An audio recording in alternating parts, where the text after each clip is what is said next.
buenas noches. Hemos comenzado el miércoles pasado con una nueva serie de estudios de los miércoles y tiene que ver con la sana doctrina. ¿Qué es la sana doctrina? Hemos observado un poco brevemente, hoy vamos a estar indagando un poquito más sobre esto y cómo la sana doctrina sirve para la vida y para la vida de iglesia. Realmente es un tema fundamental para nosotros porque la sana doctrina no solamente tiene que ver con un concepto teológico ordenado, acorde a la palabra, sino también con un estilo de vida de acuerdo al conocimiento conforme a la palabra. Y esto es algo fundamental porque la doctrina tiene que afectar mi vida, si no, no es infructífera. En vez de ser sana, está enferma porque no te lleva a dar fruto. Hoy vamos a estar analizando, viendo el primer capítulo de este libro, como ya les he comentado, que es un libro que se llama así, La Sana Doctrina, que va a tratar diferentes aspectos, prácticamente son 8 puntos. Hoy vamos a empezar con el capítulo 1, el autor es Bobby Jamieson, ¿sí? Si alguno quiere el libro, está en PDF, yo se lo puedo pasar después a los hombres, creo que ya se los pasé, así que no hay ningún problema con respecto a esto. Hay muchos detalles y ejemplos que pone el autor, ¿sí? Yo voy a hacer bastante, voy a pasar por alto algunos ejemplos, voy a tomar solamente algunos. Y vamos a orar primeramente para después meternos al estudio de la palabra también, ¿sí? Amado Padre, te damos las gracias en esta noche, porque una vez más, reunidos en tu nombre, en el de tu Hijo Jesucristo, que nos ha convocado en esta asamblea de creyentes, con el único motivo y principal razón de venir a adorar tu nombre, de venir a escuchar tu palabra, de poder edificarnos unos a otros y de poder también congregarnos y orar como iglesia. Gracias queremos darte por este tiempo que podemos estar alrededor de ti y tu palabra es el centro de esta reunión. Tu palabra, tu persona es el centro de esta congregación y por eso, Señor, todo lo que se pueda decir sea para la gloria y la honra de tu santo y bendito nombre. Pedimos por los hermanos que todavía no han venido, que están en camino, que tú también los acompañes y que puedan llegar con bien. Una vez más te damos las gracias a ti, Señor, en el nombre de Jesucristo. Amén. Muy bien. Acá el autor, una de las cosas que va a comenzar a decir es que cuando uno, por ejemplo, se sube a un auto, ¿sí?, inconscientemente ya marca o traza un camino, una trayectoria que va a tomar, que va a tomar para llegar a un punto, ¿sí?, a su objetivo. Antes se utilizaban solamente mapas, ¿sí? Por ejemplo, se había que viajar de una provincia a otra, bueno, a través de los mapas era el medio más certero, más confiable para poder viajar. Hoy por hoy tenemos el GPS, ¿no es cierto? Pero en fin, básicamente es la misma idea, donde trae la ilustración de que ese mapa para nuestra vida, para poder dirigirnos de manera correcta y que podamos llegar a los objetivos que Dios ha planeado, ese mapa es la palabra de Dios para el creyente y para la iglesia. Entonces dice, la sana doctrina es el mapa de carreteras de Dios para la vida cristiana. Fíjense, un texto muy conocido, el Salmo 119, 105, Dice, lámpara es a mis pies tu palabra y lumbrera a mi camino. Es decir, la palabra de Dios va a marcar el sendero que nosotros debemos caminar. Va a iluminar el sendero, el paso que nosotros debemos de dar. Esto es lo que ocurre con la sana doctrina bíblica. Tiende o va a llevarte a marcar el camino que nosotros como creyentes debemos tomar. Ahora también entonces, ¿cómo podríamos definir la sana doctrina de manera exacta? Vamos a ir a un texto en Tito. Vamos a ir a las Escrituras para tomar la palabra que se utiliza ahí. Capítulo 2, versículo 1. Dice, pero tú habla lo que está de acuerdo con la sana doctrina.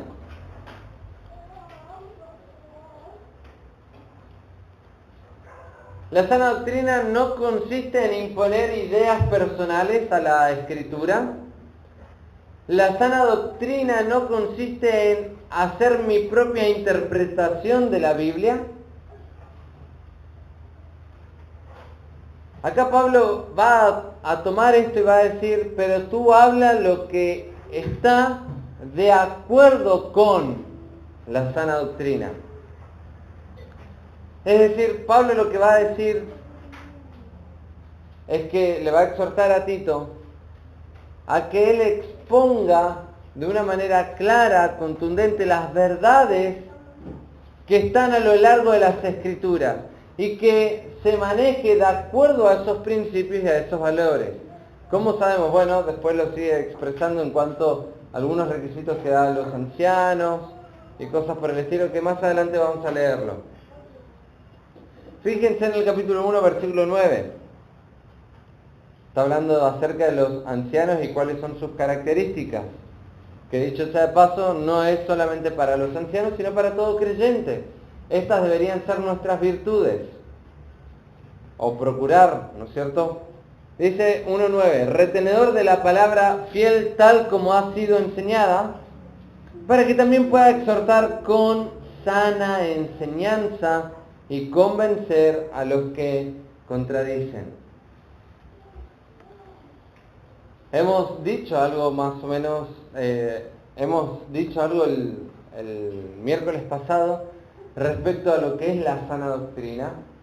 Y hemos hablado de que la doctrina, cuando se habla de la sana doctrina, se está hablando del conjunto bíblico, ¿sí? O de, digamos, sistemático, teológico, ¿sí?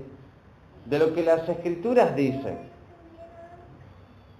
Y cuando hablamos de que algo es sano, es algo que está conforme, que es saludable y que va a llevar fruto o va a producir su efecto positivo en uno.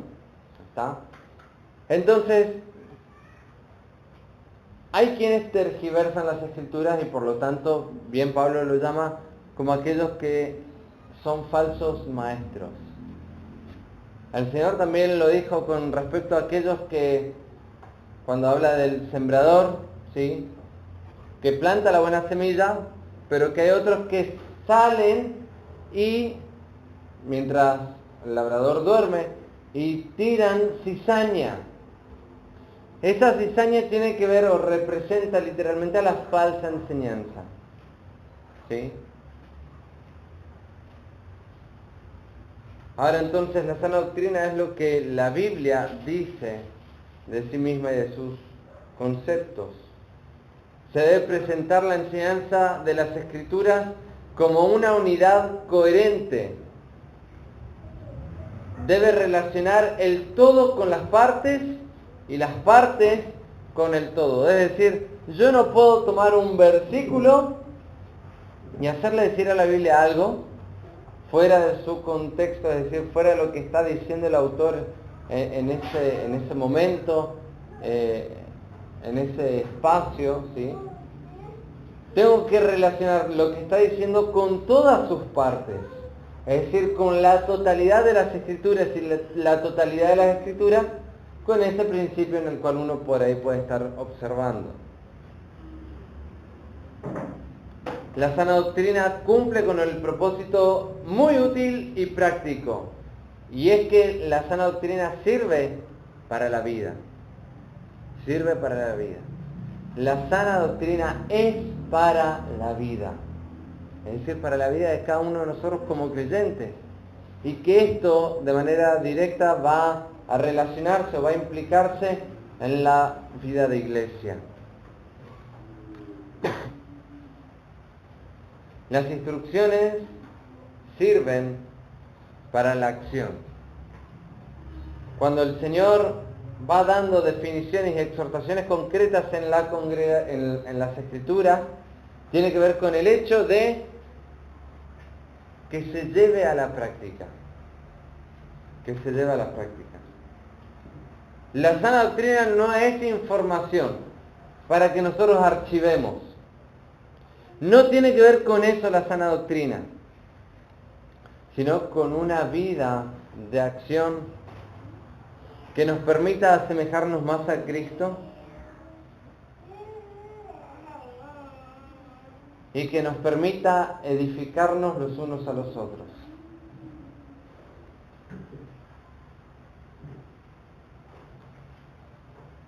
El autor da un ejemplo muy concreto. Dice que los médicos, para poder tomar decisiones complejas y a veces en periodos de tiempos muy cortos, lo que le permite a ellos y lo que le capacita a ellos tomar las decisiones es el estudio, es el tiempo invertido en el estudio para saber qué hacer. Es decir, da el ejemplo de que si un riñón no está funcionando bien, el médico tiene que saber cuál es la función del riñón, cuáles son las consecuencias de cuando no funciona bien, y tiene que saber qué medicamentos actúan sobre eso para poder darlo de manera correcta. Es decir, lo que permite a un buen médico tomar decisiones sabias es un extenso conocimiento de lo cual lo ha llevado en su preparación académica. Ahora, nosotros muchas veces vamos a tener que tomar decisiones correctas, concretas y a veces difíciles en nuestra vida cristiana. Y que es sumamente importante tener ese bagaje de conocimiento necesario para tomar la decisión más sabia y correcta, conforme a la voluntad de Dios.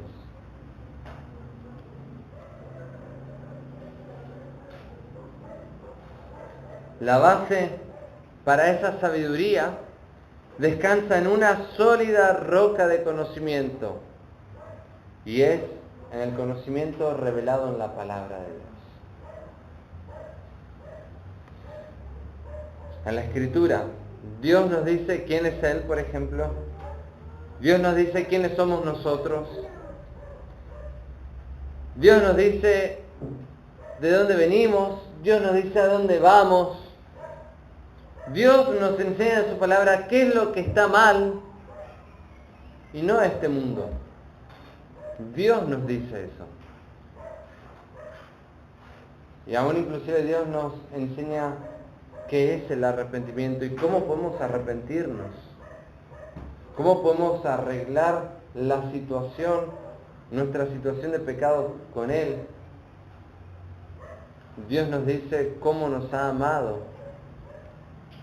Dios nos dice lo que es la cruz. Estas cosas necesitamos conocer si deseamos vivir vidas que agraden a Dios. Preguntate y reflexioná. Quiero hacer una pausa. Si querés que tu vida agrade a Dios. Si querés que tu vida agrade a Dios, es necesario conocer estos principios, pero no meramente intelectual, no solamente de llenar de información en el cerebro, sino de entender qué es lo que tengo que hacer y hacerlo. De eso se trata la sana doctrina.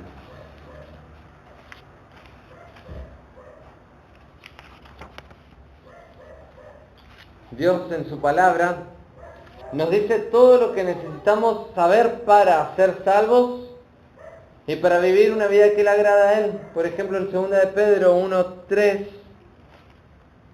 nos dice algo muy importante.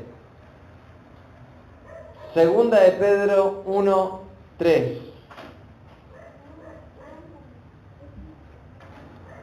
Dice el texto: como todas las cosas que pertenecen a la vida y a la piedad nos han sido dadas por su divino poder, mediante el conocimiento de aquel que nos llamó por su gloria y excelencia, por medio de las cuales nos ha dado preciosas y grandísimas promesas, para que por ellas llegaseis a ser participantes de la naturaleza divina, habiendo huido de la corrupción que hay en el mundo a causa de la concupiscencia. Y sigue el texto. Acá nos marca 2 puntos esenciales: la salvación y cómo vivir una vida que le agrada a Dios, conforme a la vida, que pertenecen a la vida y a la piedad.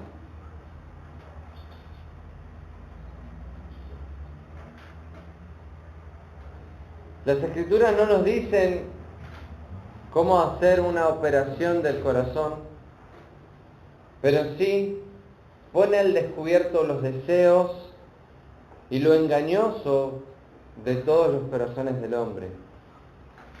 Hebreos 4:12 y 13 nos dice eso, que todas las cosas, ¿sí?, por medio de la palabra, están allí, desnudas y abiertas ante los ojos del Señor. Fíjense, podemos leerlo rápidamente. 4:12 y 13 dice: porque la palabra de Dios es viva y eficaz, y más cortante que toda espada de 2 filos, y penetra hasta partir el alma y el espíritu, y las coyunturas y los tuétanos, y discierne los pensamientos y las intenciones del corazón. Y no hay cosa creada que no sea manifiesta en su presencia.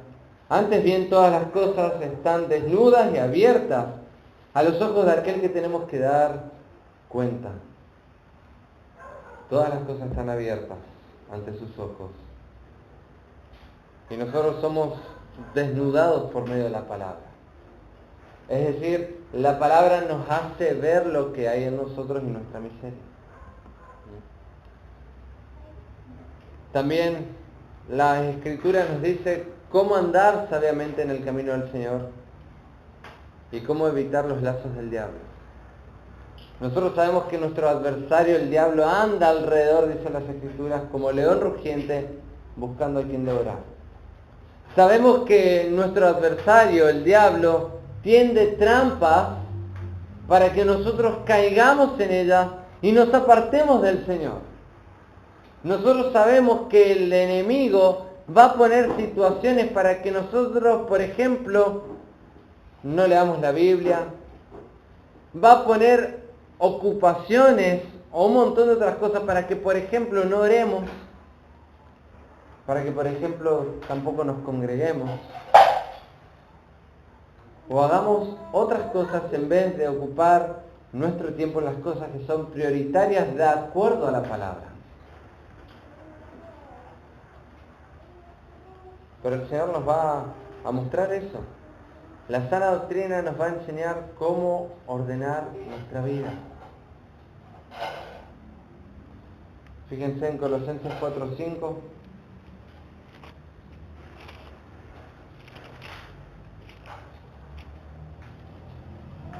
Andad sabiamente para con los de afuera, redimiendo el tiempo.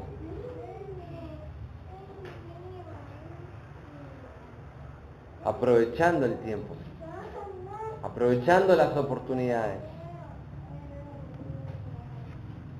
La sana doctrina, en otras palabras, y vuelvo a repetir esta frase que está subrayada también aquí, sirve para la vida. La sana doctrina es para la vida. Volviendo al texto de Tito,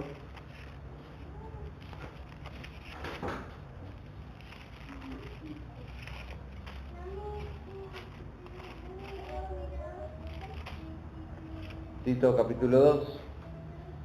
Fíjense que dice ahí el versículo 2, que los ancianos sean sobrios, serios, prudentes, sanos en la fe, en el amor, en la paciencia. Los ancianos deben ser sobrios, serios, prudentes, sanos en la fe. Ya hemos observado que esta palabra fe a veces se refiere en el conjunto de doctrina o el pensamiento bíblico, ¿sí? Es decir, que los ancianos tienen que tener un conocimiento sano de las Escrituras. Ahora también dice las ancianas, dice el versículo siguiente, asimismo sean reverentes en su porte, no calumniadoras, no esclavas del vino, maestras del bien. El texto, acá en el capítulo 2, no está hablando de los requisitos para los ancianos como pastores, sino de aquellos ancianos que están, digamos, han envejecido, ¿sí? Han cumplido muchos años de edad, ¿está? Por eso también habla de ancianos y ancianas. Y ahí va a dar de las funciones de cada uno dentro de la congregación inclusive. Las ancianas, dice, deben ser reverentes en su porte, esto es, reverentes o respetuosas en su expresión. No calumniadoras o esclavas del vino. Deben enseñar a las mujeres jóvenes a ser esposas y madres fieles.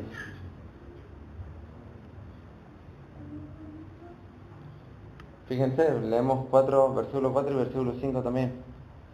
Que enseñan a las mujeres jóvenes a amar a sus maridos y a sus hijos, a ser prudentes, castas, cuidadosas de su casa, buenas, sujetas a sus maridos, para que la palabra de Dios no sea blasfemada.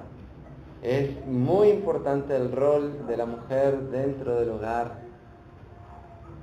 Y aun cuando pensamos en la sana doctrina, y fíjense que dice acá que su conducta debe ser de tal manera para que la Escritura no sea blasfemada, para que la palabra de Dios no sea blasfemada. El versículo 6 nos habla de que los jóvenes deben ser prudentes. Fíjense, exhorta a sí mismo a los jóvenes a que sean prudentes.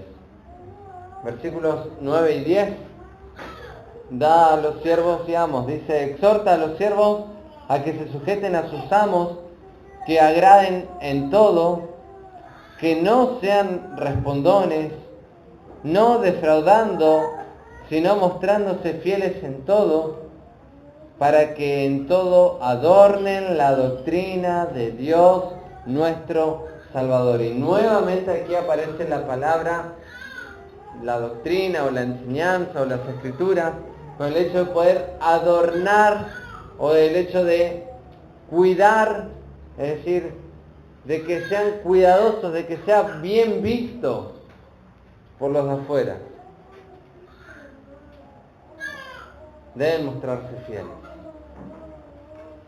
Debemos observar que en el versículo 1 Pablo no manda a Tito en enseñar la sana doctrina, a pesar de que el apóstol insiste en ello en otras partes de la carta, ¿sí? Capítulo 1, 11 y 2, 7 y 8. En su lugar, Pablo manda a Tito a enseñar lo que está de acuerdo con la sana doctrina. En otras palabras, es aquello que encaja, sí, así dice el texto, acá dice el autor, lo que encaja en ella y lo que procede de ella. Es decir, la sana doctrina, de acuerdo a lo que Pablo le dice a Tito que enseñe, dice acá, es, en otras palabras, lo que procede de ella, lo que sale de las Escrituras, y lo que en nuestra práctica podemos asimilar que sean conforme a las Escrituras. Lo voy a decir de otra manera. La palabra de Dios, la sana doctrina, te forma. Es decir, te nutre. Como cuando una persona va al gimnasio, de repente empieza a estar formada, empieza digamos, a poder desarrollar sus músculos de tal manera que queda bien parada. Si quizás tenía una mala postura, el ejercicio la va a poner en condiciones óptimas justamente para poder hacer uso de su cuerpo de manera óptima. Bueno, la palabra de Dios, las Escrituras, la sana doctrina, nos van a formar, nos van a preparar, nos van a capacitar. Pablo lo dice en 2 Timoteo 3, 16 y 17, para toda buena obra. Para toda buena obra. Las Escrituras te forman. Nunca leer las Escrituras te va a deformar. Nunca. La palabra de Dios te forma, te nutre, te guía, te dirige, te enseña. 1 Timoteo, capítulo 1, versículo 3 al 5.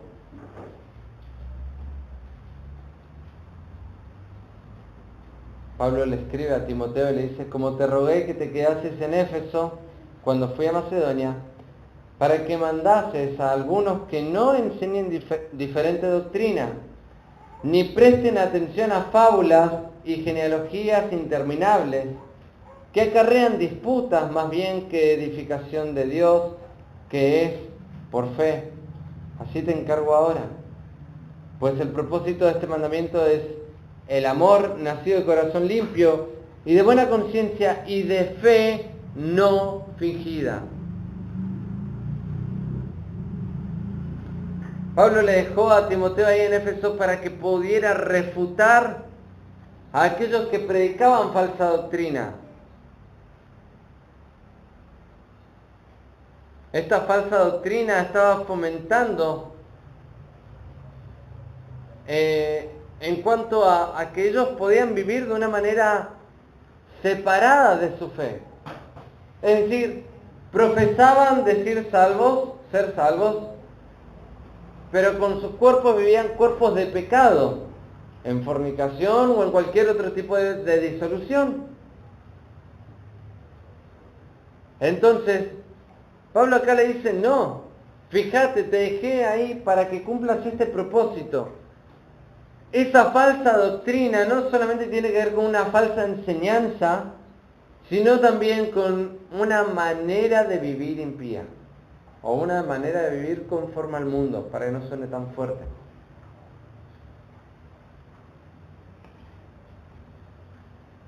Las personas del mundo, los no salvos, van a las iglesias, entre comillas, a sus cultos religiosos, de vez en cuando, y viven como quieren. Eso es una falsa doctrina. Cuando eso ocurre en una iglesia, o en un grupo de creyentes, o en un creyente, está tergiversando la verdad de Dios. ¿Cuál es el propósito con el cual Dios te salvó? ¿Cuál es ese propósito?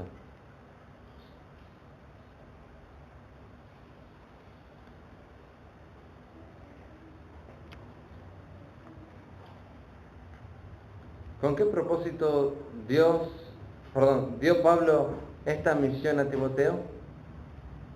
Para que los cristianos en Éfeso pudieran personificar el amor que emanaba de un corazón limpio, de una buena conciencia, de una fe no fingida. La fe fingida es algo que no es real. Es una fe que uno lo profesa pero no está en el corazón. ¿Sí? Es de una persona que no es salva. ¿Se entiende? Es una fe hipócrita. ¿Está? Por lo tanto, no es fe. Es algo que tiene la cáscara que pareciera que es, pero que no es. Ahora, qué interesante, ¿no? De que esa fe sana va acompañado de un corazón limpio y de una buena conciencia. De una buena conciencia. La sana doctrina te lleva a una fe sana, a un corazón sano, a una conciencia sana. Y estas se convierten en una fuente de la cual fluye toda una vida que agrada a Dios. ¿Cuál es la meta? Tener una vida piadosa. En otras palabras, la vida piadosa tiene que ver con el hecho de la piedad. Es la actitud del corazón de reverencia hacia Dios, de temor a Dios, y que le agrada a Dios o que procura agradar a Dios. Esa es la piedad. Cuando una persona tiene una vida piadosa es porque quiere agradar a Dios. Cumple sus mandamientos, cumple su palabra. La sana doctrina es ese mapa, es el mapa en la carretera de Dios, dice el autor, para vivir fielmente en este mundo. ¿Querés vivir de una manera fiel? Empezá yendo a las Escrituras y seguí obedeciendo las Escrituras. Esto va a traer como consecuencia, la sana doctrina sirve para la vida personal, pero sirve también para la vida de iglesia. Y esto no está separado uno de otro. Esto está íntimamente relacionado. Es como si fuese prácticamente uno. Y ahora vamos a ver por qué. El autor acá en el libro da un ejemplo, da un contraste entre los deportes en conjunto y los deportes individuales. ¿Sí? Por ejemplo, deportes en conjuntos o colectivos, el fútbol, el básquet, el rugby, ¿sí? Son deportes en conjunto, es decir, que necesitan un colectivo o un número de personas para poder concretar el objetivo. Por ejemplo, en el básquet se juega 5 contra 5 más el suplente. ¿Sí? Un solo jugador no puede iniciar el partido, porque las reglas directamente no le permiten. Necesita sí o sí tener 2 compañeros más. 3 es el mínimo. Ahora, en la vida cristiana, nosotros no podemos actuar de manera aislada. Nosotros necesitamos jugar, acá pone la alegoría esta, o la ilustración, de jugar en equipo, de vivir en equipo. El autor cuenta de que a él le gustaba el surf, así que de deportes en conjunto los había practicado en la escuela, pero no sabía mucho. Pero él se daba cuenta de que individualmente, aunque él era plenamente feliz en su tabla, se daba cuenta de que mucho él no iba a poder progresar. Y que la vida cristiana no se trata de estar solo, aislado, sino que se trata de estar en equipo, de estar en comunión los unos con los otros. Dice, muchos cristianos tratan su cristianismo más bien como surf en vez de como fútbol o básquet. Pensamos que nuestro caminar con el Señor como algo básicamente individual. Yo oro, yo leo, yo asisto, yo ofrendo, yo amo a mi prójimo, yo comparto el Evangelio, y todo como si fuese yo, personal, netamente mío.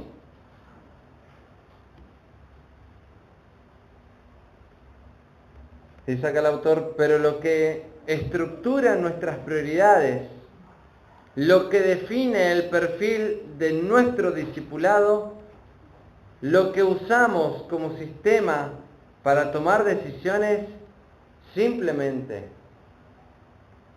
tiene que ser el Señor. Tiene que ser su palabra. Las Escrituras enseñan que el cristianismo, se parece mucho a un deporte en equipo. Es verdad que cada uno de nosotros debe arrepentirse de sus pecados y confiar en Jesucristo como Salvador. Cada uno de nosotros dará cuenta a Dios de sí mismo. Cada uno de nosotros es responsable por lo que hace y aún por lo que deja de hacer. Pero la naturaleza misma de la vida cristiana es colectiva. ¿Por qué? Bueno, en primer lugar, convertirse en cristiano significa ser añadido a la iglesia. Cuando vos te convertiste a Cristo, fuiste añadido a la iglesia. En Hechos 2:41 sucedió eso con las personas. Se convierten de sus pecados, fueron bautizados y se añadieron en ese día como 3.000 personas, dicen las Escrituras. Es decir, no es algo personal, no es algo individual.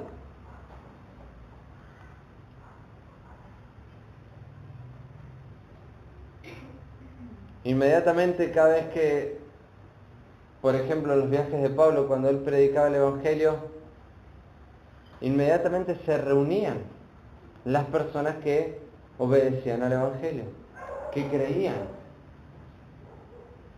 En segundo lugar, la razón por la cual es colectiva y no es individual es porque cada uno de nosotros hemos sido bautizados en el cuerpo de Cristo. Fíjense en 1 Corintios 12:13.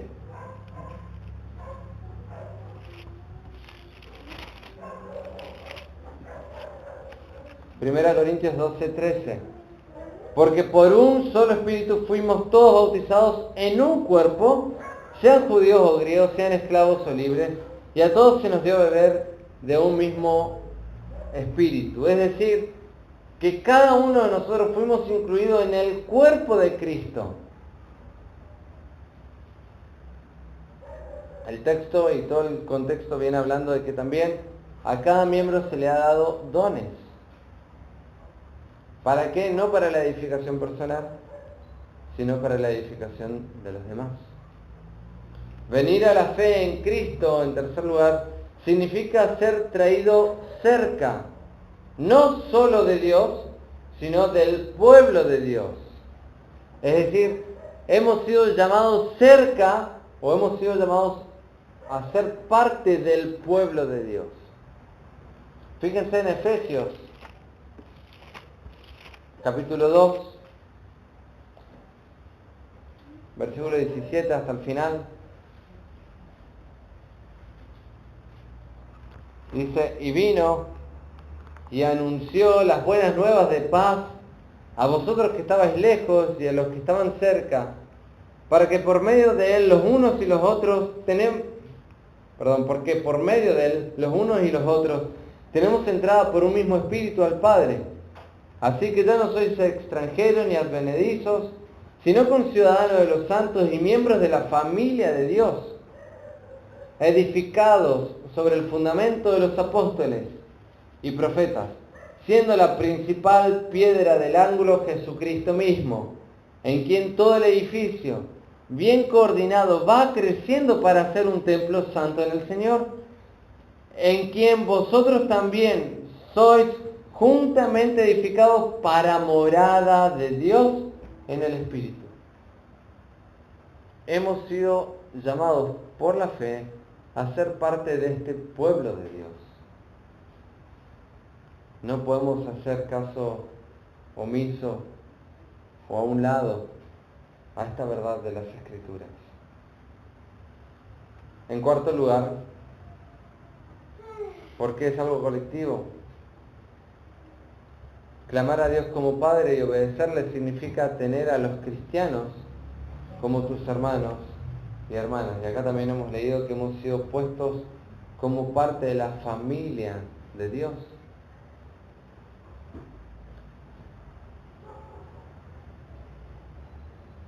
De hecho, ¿cuántos de los frutos del Espíritu Santo podríamos llegar a practicar de una manera sola, solitaria, desierta?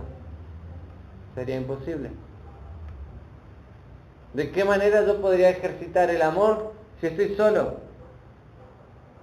¿De qué manera yo podría ejercitar la paciencia si no tengo con quién ejercitarla? Es decir, el fruto del Espíritu tiene que ver con el vínculo que se va a dar en medio de la congregación, de los unos, los hermanos, con los otros hermanos.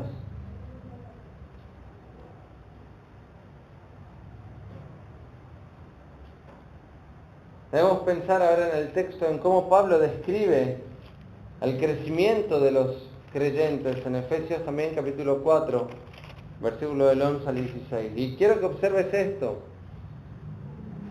Él mismo constituye a los líderes, ¿sí?, dentro de la congregación. Y fíjense,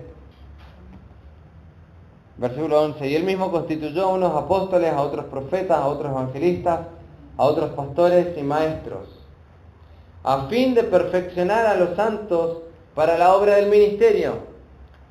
Ese es el primer propósito que encontramos por la cual están, en este sentido, primeramente los líderes.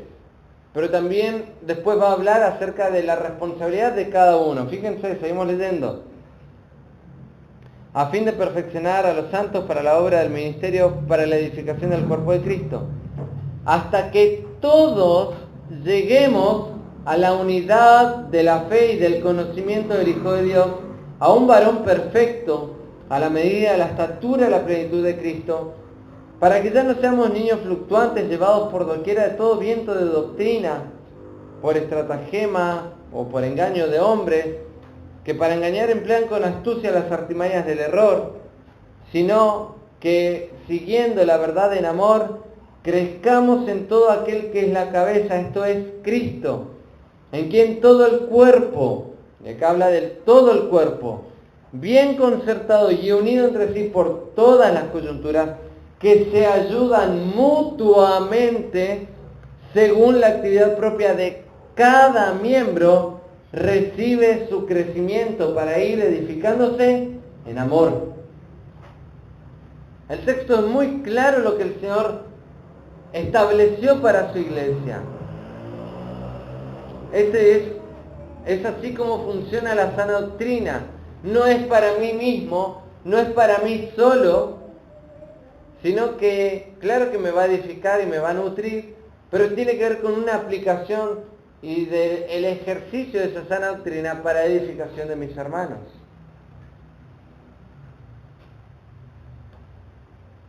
¿Te das cuenta cuán íntimamente entrelaza Pablo el crecimiento cristiano individual con el crecimiento de la iglesia? Uno no puede afirmar de que está creciendo espiritualmente, que está creciendo en el Señor, si no se congrega. Porque sería hacer a la Biblia mentirosa. Porque las Escrituras nos dicen que el crecimiento se da de esta manera. De esta manera. La manera principal en la que maduramos como cristianos es a través de la vida de iglesia. Los miembros ayudan al cuerpo a crecer. Somos edificados a medida que edificamos a otros.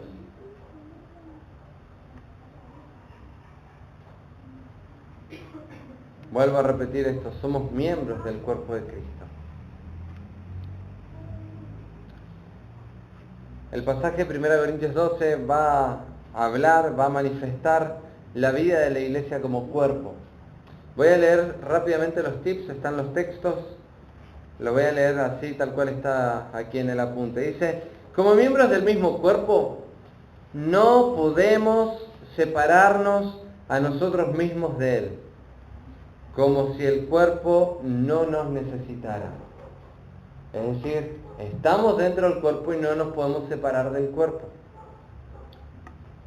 1 Corintios 12:15 dice, si dijera el pie, porque no soy mano, no soy del cuerpo, ¿por eso no será del cuerpo? Lógicamente que no. En segundo lugar, como miembros del mismo cuerpo, no podemos vivir de forma autónoma, independiente de los demás, de los otros miembros. Dice el versículo 21, ni el ojo puede decir a la mano, no te necesito. En tercer lugar, como miembros del mismo cuerpo, debemos cuidar de los otros miembros. Versículos 24 y 25.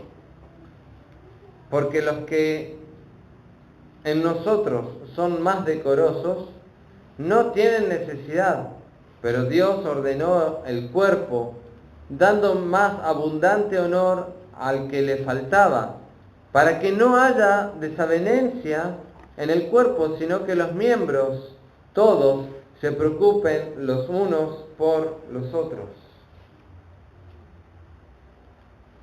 En cuarto lugar, como miembros del mismo cuerpo, nuestras vidas están íntimamente entrelazadas. Nos gozamos con los que se gozan, lloramos con los que lloran.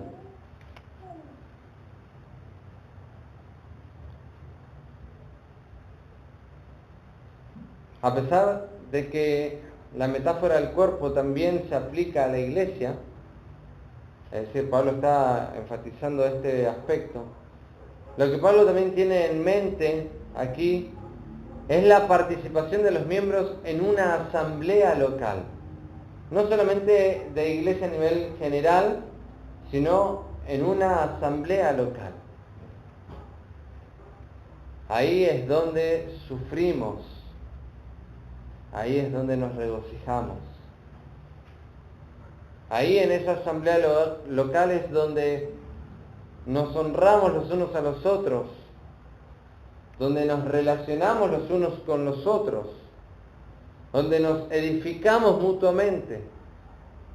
Es ahí donde Dios nos habla de manera colectiva y donde nosotros presentamos de manera colectiva nuestra adoración a Dios. Es ahí donde mostramos la sabiduría divina, componiendo el cuerpo, no de un solo miembro, sino de muchos miembros. Y como miembros del cuerpo de Cristo, tu vida en una iglesia local debería estructurar tus prioridades. Debería definir tu discipulado y debería servir como uno de los sistemas principales a través del cual tomarás la mayoría de las decisiones. Uno no puede tomar una decisión sin pensar en cómo va a afectar a la congregación. Ya sea el de no venir, porque tengo ganas de quedarme en casa. Uno no puede decidir eso sin dejar de pensar en cómo afecta a los hermanos, cómo va a afectar a la congregación.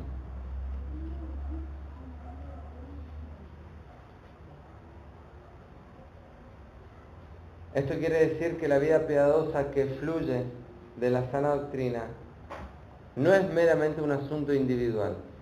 Al contrario, la sana doctrina sirve para la vida de iglesia. Y ahora se entiende, ¿no es cierto?, el concepto de este primer capítulo. Y quiero que observemos rápidamente para ir concluyendo Romanos capítulo 12.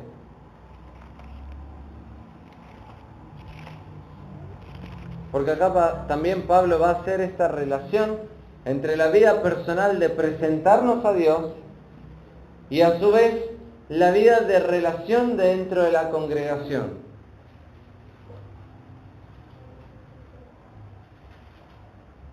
Debemos de observar de que nuestras vidas, es decir, la vida que tenemos ahora, la vida en Cristo, es a raíz del Evangelio, como consecuencia del Evangelio. Por lo tanto, el apóstol nos muestra que el Evangelio que él predica tiene implicaciones prácticamente infinitas para la vida diaria, pero tiene implicaciones de manera concreta en la vida personal y en la vida de iglesia. Es decir, si hemos creído en el Evangelio verdadero, no podemos separarnos de la congregación, porque en el Evangelio está también la congregación, la iglesia. ¿Cuáles son estas implicaciones? El Evangelio y sus doctrinas nos llevan a entregar completamente nuestras vidas a Dios y a ser transformados por la continua renovación de nuestro entendimiento.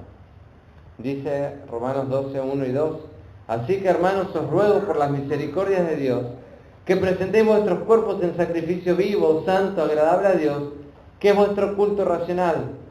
No os conforméis a este siglo o a este mundo, sino transformados por medio de la renovación de vuestro entendimiento, para que comprobéis cuál sea la buena voluntad de Dios, agradable y perfecta. El Evangelio nos llama a adaptarnos a la mente de Dios, a su palabra, esa es la mente de Dios, a su voluntad y a sus caminos, no a lo que el mundo propone. El mundo siempre da alternativas fáciles, pero que cuestan muy caras. A veces las consecuencias no las vemos inmediatamente, a veces las vemos a largo plazo. Cuando, por ejemplo, estadísticamente decía de que, hago un paréntesis, la vida familiar hoy se reduce a pocas palabras de conversación, casualmente en un almuerzo o en una cena. Porque después, por diferentes razones, actividades, trabajo, y por los medios de comunicación, celulares, computadoras, televisores, las personas no dialogan y por lo tanto la vida familiar ha quedado quebrada.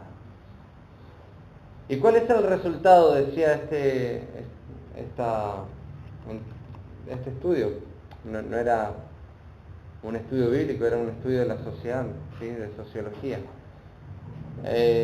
¿Cuál es la consecuencia de esto? Bueno, particularmente con la educación. Tener niños que no reconocen a la autoridad, tener niños rebeldes, tener niños que no quieran aprender, que no saben pensar, y un montón de cosas más decía, ¿no? Pero pensaba en el hecho de que eso es lo que el mundo ofrece. Lo que el mundo ofrece es fácil, porque sentarlo al chico, sentarse uno frente a una pantalla es lo más fácil. O que esté con el teléfono, o que esté haciendo algo. Que no digo que no pueda hacerlo. No estoy diciendo, no estoy poniendo una prohibición. No dije eso, ¿sí? Simplemente que a veces es tanto lo que se le da que pierde el vínculo familiar y entonces pierde todos los otros valores. Eso es lo que el mundo ofrece, eso es lo que Satanás quiere, porque él ha venido para hurtar, matar y destruir. Una de las cosas que quiere es robar a nuestros hijos. Y es el tesoro más grande que nosotros tenemos.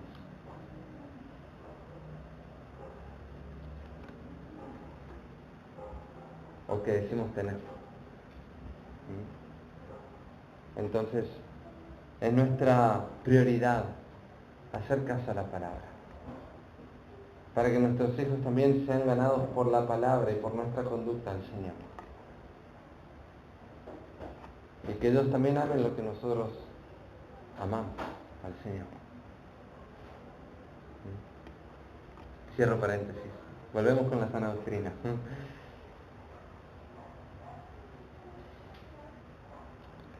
Eso es lo que el mundo ofrece. Justamente después Pablo va a continuar hablando, directamente habla acerca de la vida de iglesia. Dice el versículo 3, luego de decir de no conformarse a este mundo, de ajustar nuestras vidas y nuestra mente a la palabra de Dios, dice, digo pues, por la gracia que me es dada a cada uno que está entre vosotros, que no tenga más alto concepto de sí que el que debe tener, sino que piense de sí con cordura, conforme a la medida de fe que Dios repartió a cada uno. Porque de la manera que en un cuerpo tenemos muchos miembros, pero no todos los miembros tienen la misma función, así nosotros, siendo muchos, somos un cuerpo en Cristo y todos miembros los unos de los otros.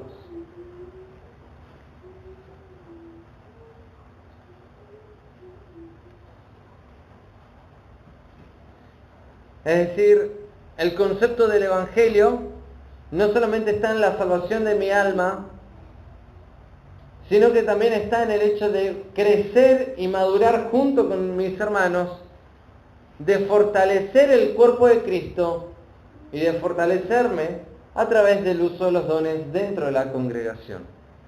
El Evangelio nos enseña a poner a los demás antes que a nosotros mismos, a poner a los hermanos como prioridad. Esa es la razón por la cual yo me voy a congregar. Si yo no estimo a los hermanos como prioridad, yo inclusive desestimo mi presencia. Digo, ¿para qué voy a ir? Nadie se va a dar cuenta. ¿De qué sirvo? Cuando verdaderamente cada uno de nosotros hemos sido puestos por el Señor para edificarnos los unos a los otros.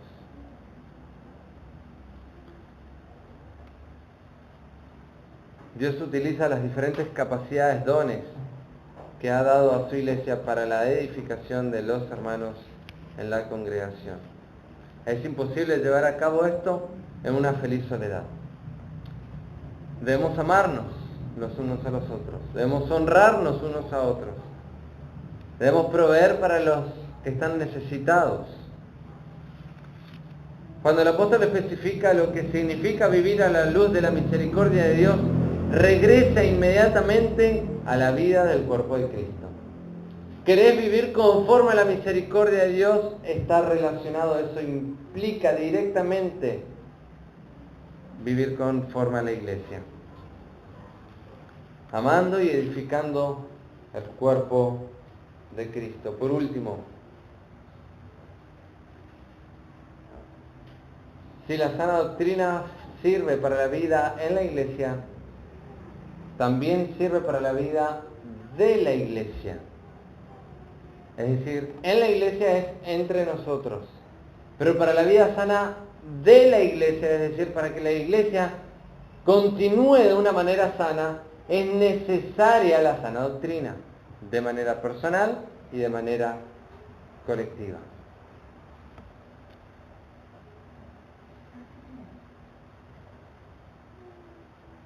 La vida de una iglesia es representada o es llevado a cabo cuando los miembros están juntos. Y podemos observar qué es lo que hacen juntos. Eso define la vida de iglesia. La manera en que la iglesia enseña, la manera en que la iglesia adora, la manera en que la iglesia ora y todas las demás y cada una de las cosas que hace impacta en cada uno de los miembros de la congregación. Y eso forma parte de la vida de iglesia. Siempre decimos que la mayor forma o la mejor forma de impactar a alguien con el Evangelio es con una vida coherente conforme al Evangelio. Cuando en nuestras conversaciones mostramos honestidad, mostramos integridad, vivimos humildemente, con un corazón humilde, con un corazón que reconoce a los demás como superiores, con un corazón, una actitud de servicio. Es la mejor forma de mostrar estas virtudes que están implícitas en el Evangelio. De la misma manera, ¿de qué manera nosotros influenciamos sobre los demás dentro de la congregación? Bueno, cuando oramos, por ejemplo, estamos siendo de impacto y de bendición para un hermano. aunque no nos demos cuenta, es así. Y es bueno no darse cuenta a veces, porque hace que uno cuide su corazón, se mantenga más bien humilde y no lo haga para ser visto. Cuando uno adora al Señor, cuando uno canta al Señor, independientemente del talento, cuando uno lo hace con la devoción del cántico y lo que está expresando la letra en oración al Señor, eso impacta y es sumamente importante. De allí que también es admirable las personas que, a pesar de no tener talento, cuando cantan con todo su fervor y que se manifiesta en sus voces. Y les animo a que lo hagan. La vida de la iglesia se manifiesta en toda su plenitud en sus reuniones de adoración de manera colectiva. Aparte de las reuniones semanales, ¿sí?, los miembros de la iglesia, cuando se juntan a hacer estudios bíblicos, cuando se sale a hacer evangelismo, cuando se habla o se juntan entre hermanos para conversar por asuntos personales inclusive, para compartir con otros, hasta inclusive para cenar, todo eso forma parte de la vida de iglesia. Y qué bueno que es cuando estamos reunidos y nuestro tema de conversación no va a ser el fútbol, el superclásico del domingo o del sábado, sino cuando nuestro tema de conversación es la Escritura, es el Señor. Es como el Señor nos ayudó en esta semana, en este tiempo de prueba o en esta situación. ¿Cuánto más nos edifica? O cuando podemos escuchar al hermano que está necesitando un consejo. Cuán importante es la vida de iglesia. Y por eso la sana doctrina sirve para la vida en la iglesia, dentro, y para la vida de la iglesia, para que esto pueda permanecer de una manera fructífera, de una manera sana, para la gloria de Dios. A propósito, ¿qué tan ajustada está tu vida a la sana doctrina? Y no me refiero al conocimiento de manera separada, sino de ese conocimiento que tenés, ¿cuánto estás aplicándolo? La sana doctrina nos lleva al arrepentimiento. Y el Señor nos llama. Dice las Escrituras que debemos confesarnos nuestras ofensas los unos a los otros. Dice las Escrituras que debemos animarnos los unos a los otros, que debemos exhortarnos e inclusive reprendernos cuando es necesario, los unos a los otros. ¿Para qué? Para edificarnos, para mantenernos sanos. Así como el Señor daba el ejemplo de la vid, ¿sí?, esa planta de uva, que necesita ser cortada muchas veces, ir sacando aquellas cosas que le van a hacer perder fuerza a la planta. Así también necesitamos que el labrador haga ese trabajo en nuestras vidas. Y el labrador muchas veces utiliza a los hermanos para que podamos llevar más frutos. Para que podamos llevar más frutos. Que el Señor nos ayude, empezando por este primer capítulo. Este es el primer capítulo sobre la sana doctrina, que podamos vivir conforme a eso, conforme a su palabra. Padre, te damos las gracias en esta noche por este tiempo.